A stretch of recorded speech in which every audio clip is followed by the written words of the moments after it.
10:30 बजे के आसपास केशव सुशांत को लंच में क्या बनाना है ये पूछने उनके बेडरूम की ओर गए और देखा कि सुशांत का बेडरूम अंदर से लॉक था।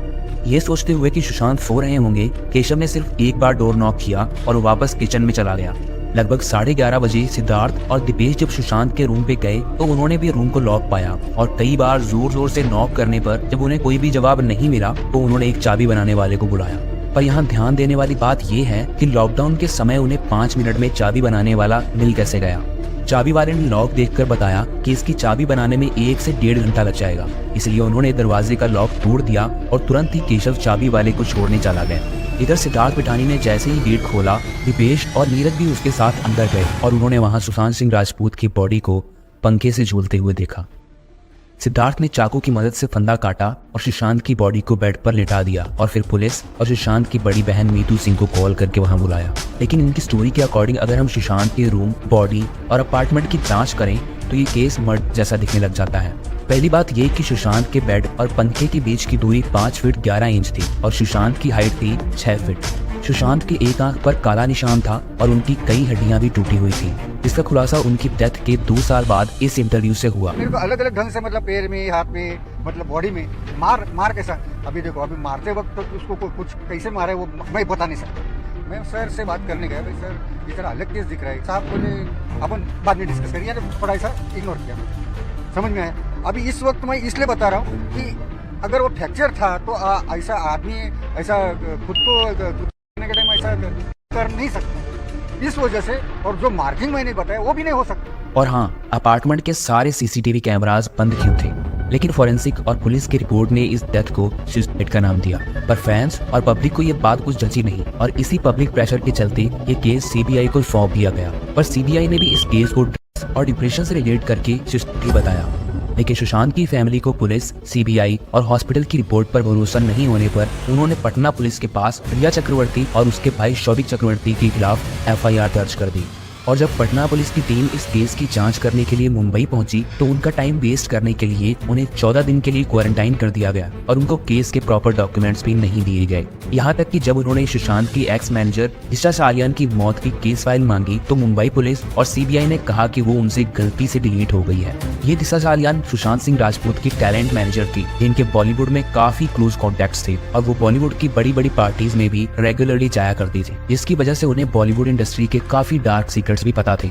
दिशा की मौत सुशांत सिंह राजपूत के मौत के कुछ दिन पहले यानी 8 जून को मलाड में गैलेक्सी रेजेंट के पेंट हाउस अपार्टमेंट में 14वें फ्लोर से गिर के हो गई थी, जिसको सीबीआई ने पहले एक्सीडेंट का नाम दिया और बाद में स्टेटमेंट बदल के सुसाइड का नाम दे दिया।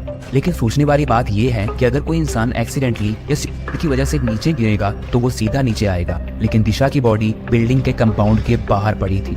इसी डाउट के चलते कुछ इन्वेस्टिगेटर्स और एक्स रॉ एजेंट्स ने अपनी इन्वेस्टिगेशन शुरू की तो ये सामने आया कि कुछ बहुत ही पावरफुल लोगों ने दिशा को उस पेंट हाउस अपार्टमेंट में बुलाकर धमकी दी थी, क्योंकि दिशा को उनके कुछ घिनौने राज पता थे।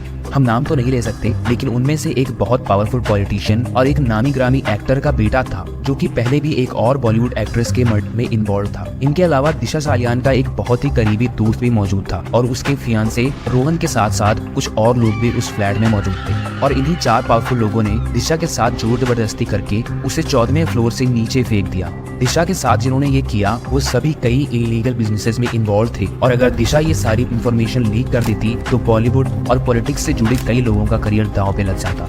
अब अगर हम दिशा और सुशांत की डेथ को लॉजिकली कनेक्ट करें तो दिशा ने अपनी डेथ से कुछ दिन पहले सुशांत के साथ वो सारी इंफॉर्मेशन शेयर की जो उसे पता थी और 9 जून 2020 को यानी दिशा की डेथ के एक दिन बाद सुशांत ने वो बातें अपने एक क्लोज फ्रेंड के साथ शेयर की जब वहाँ रिया चक्रवर्ती भी मौजूद थी।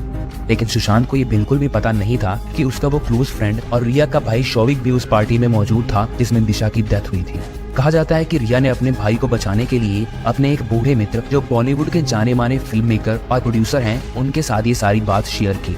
उस सो कॉल्ड बूढ़े मित्र ने रिया को सुशांत से ब्रेकअप करके जल्दी से जल्दी उसका फ्लैट छोड़ने को बोला और दूसरी तरफ सुशांत के उसी फ्रेंड ने ये सारी बातें दिशा के कातिलों को बता दी, जिससे सुशांत भी टारगेट पे आ गए।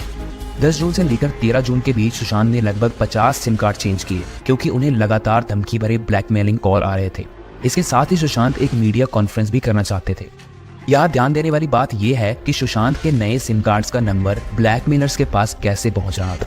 अब अगर इस थ्योरी को पूरा करें तो 13 जून की रात को महाराष्ट्र के एक फेमस पॉलिटिशियन की BMW मॉन्ट ब्लैंक से लगी हुई दूसरी बिल्डिंग के CCTV कैमरा में दिखाई देती है। इन सभी प्रूफ्स को लेकर कुछ डिटेक्टिव्स जो स्टोरी सामने लाते हैं वो ये है कि दिशा के मर्डर्स ने सुशांत के अपार्टमेंट में मौजूद चारों लोगों को धमकाया और पैसों का लालच दिया, जिसके चलते उन हाउस मेंबर्स ने सुशांत के पानी या किसी ड्रिंक में कुछ नशीला मिलाकर उन्हें पिला दिया और फिर 13 जून की रात दिशा के मर्डर्स BMW से सुशांत के अपार्टमेंट में पहुंचे।